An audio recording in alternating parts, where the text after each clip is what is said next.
guest and interviewing him, so take it away. So first, I'd like to say good evening. We have here Dr. Julio Antonio del Marmol with us again. It's such a pleasure to have you here with us, sir. Before I start, I'm just going to give us a short introduction. Dr. Marmol is the son of the principal financier behind Castro's revolution. He became the youngest commander in the rebel army and the commander-in-chief of the young commandos of the rebel army. In this position, he was part of Fidel's inner circle and saw firsthand the plans the Castros and their friend Che Guevara had for the island of Cuba. Undetected for 10 years, he took secrets right out of Fidel Castro's very office and transmitted them to U.S. Naval Intelligence at Guantanamo until his cover was blown in 1971. He became the most hunted spy in all of Cuba, codenamed by Castro himself as the Lightning. Dr. Marmol, the reason for inviting you here today is to allow our audience to hear your perspective on the recent Cuba protest, as Cuba is your native home, and you have a specific, intimate relationship with the country.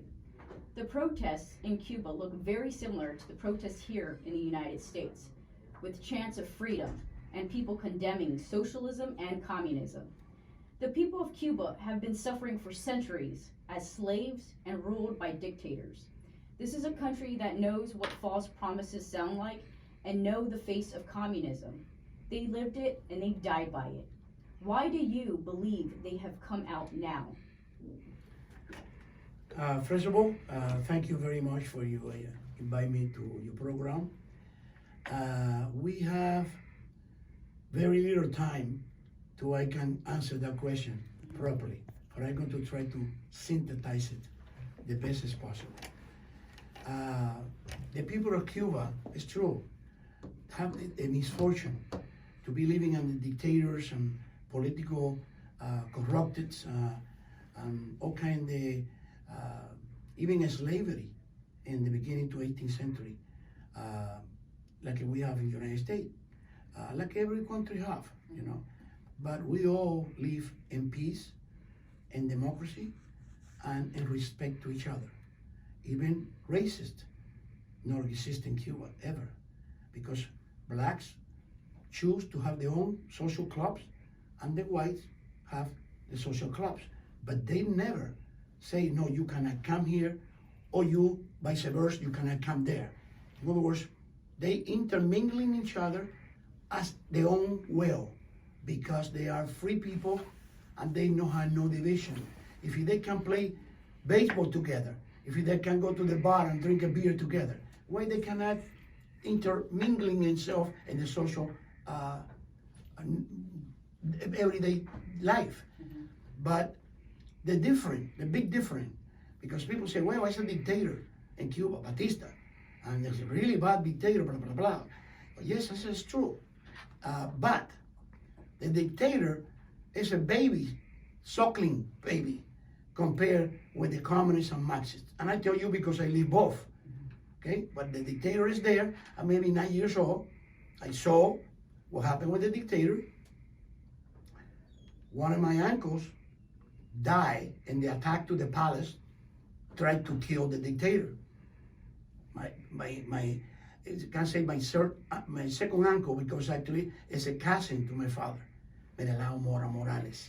Whenever I say something, I say the names and the dates and the time sometimes, what I allow, because I want to people check it. And I say to people all the time, don't believe nothing that what anybody tell you, and half the way you see. And today's day, a portion the way you see, because they may believe something that is not even exist. That is what the communists and Marxists are master into. They create a completely confusion, a division, disrest, like we see it here today. This is really bad, what's going on in this country. Because as Americans, you guys have the best country in the world. And I come in here with such a pride to come into the United States of America. And I see it, how it being corrupted slowly for decades, 2 decades. You know, the infiltration in the education system, the the governors in the different states creating practically different countries because they create their own laws against to the existing laws and violating your constitution. In other words, it don't make any sense to anyone around the entire world. But I come back to you to tell you why the people in Cuba actually in the streets today are screaming. The first thing is they don't have freedom. And as I say yesterday in an interview, the President of the United States today, I believe in my heart, with all my respect, is the worst president we ever have in this country. Even take the title out of the Jimmy Carter, but it's been considered the worst president until he came to be nominated and came to be a president. Why? You ask me why? Because these men have the nerve to say the people in Cuba protesting because they don't have vaccines. And people is, and once you completely idiot, or you think that everyone in this country is idiot, and nobody know the word freedom, liberty, libertad. It's all what I hear in the mouth to all these people running in the streets in Havana or in other cities around the island. Not vaccine, and trying to blame that into something so completely it don't make any sense. And I say, how we got a president in this country that is so blind, they don't see what he have right in front of his eyes. And those people in the street in Cuba, they are not only toilet paper, because the toilet paper is, you can use other methods to do your hygiene. Not to space, because you can rinse your mouth with salt water, whatever. Now the people in Cuba are starving. They don't have food. They don't have even water. It's rational. They get an hour a day water running in those faucets. And they have to run and fill it up every single container they have in the house because they don't, at the end of the day, they don't have no water. That is the situation in Cuba today, because the Cuban government don't have no respect for the human life, and they don't care about any people suffering. And all the money they're getting from everywhere in the world, they're using for terrorist act and to send armies to conquer other nations, like they did to Venezuela, Nicaragua, and other nations around the world. And Dr. Marmol, one thing I found very inspiring was watching the many Cubans who were waving American flags. We have Americans in our own country that burn the American flag, which is really disgraceful. Indignated. Yes. To some patriots. And some people, they even not patriots. They born in this country is the worst offense you can do to any American. Burn his flag. Now, I understand Cuba, and the Cuban people have never been free. And this is the one thing they've always longed for. And it's just such a beautiful thing to be able to see that people around the world value freedom. Now, communication in Cuba has been censored. The internet is very expensive. And until recently, Cuba allowed homes and businesses to have the internet. But during these protests, the internet was cut off. But still, Cubans went out and found their way to attend these protests. My second question to you, is big tech the true issue, or is it the leaders we as a country put in charge that decide the fate of our outcome? Absolutely. And let me tell you something. Who is running practically the entire world today is the Marxist communist. And you say, no, that is not possible. Yes, it's possible. And I tell you, I saw this from the beginning, how they fighting in between each other, Russians and Chinese in Cuba, to see who take that beautiful island. And in one night, in Tropicana, one of the beautiful nightclubs in Havana.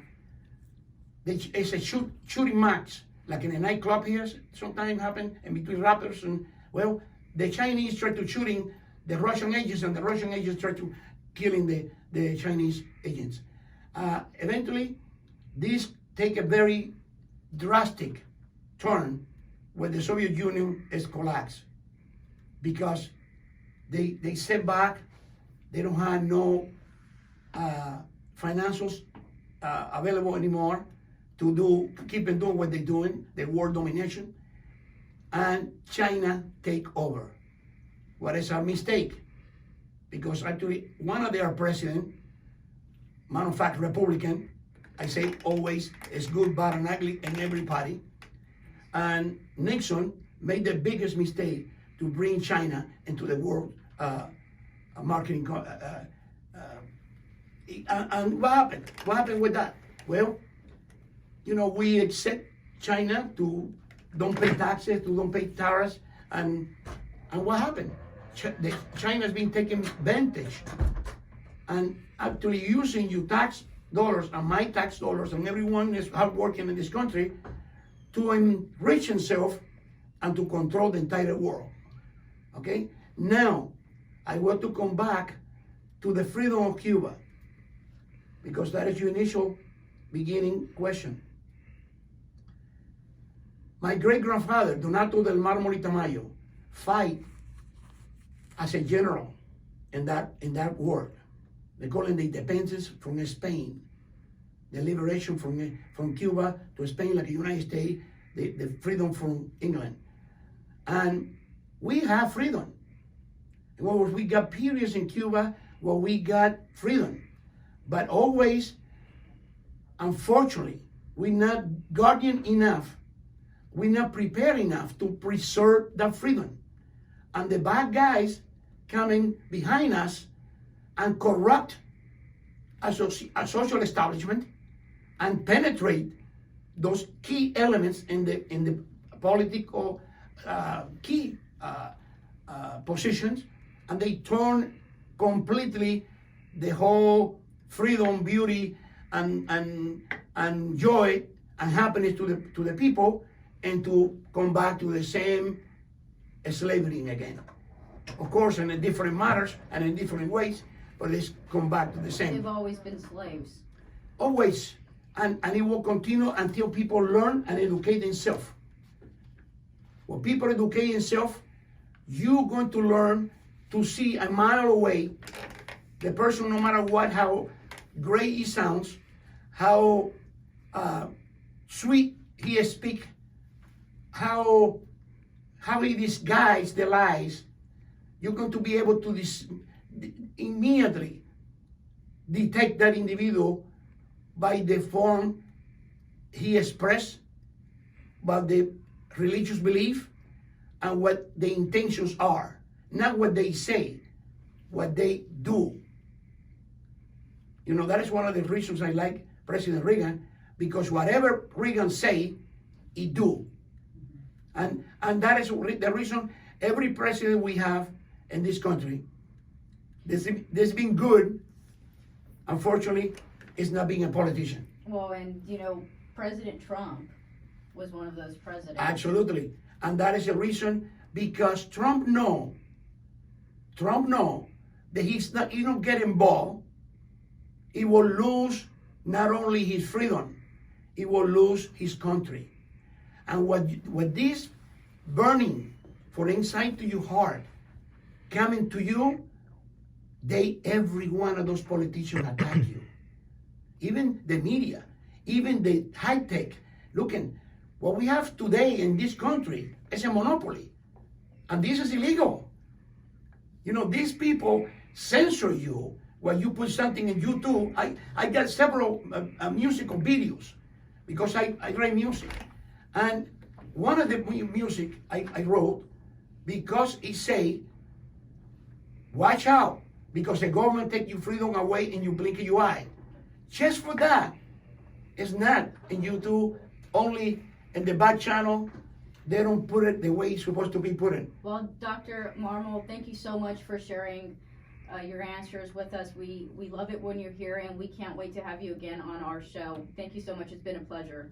It's a great honor to be with you guys here tonight. We absolutely love having you on, and we can't wait to have you back. And you've got a bunch of books. They need to go to Amazon and purchase your books. I'm halfway through another book, and I can't put them down. They're amazing. So Thank you. Thank you. We're so happy to have you again.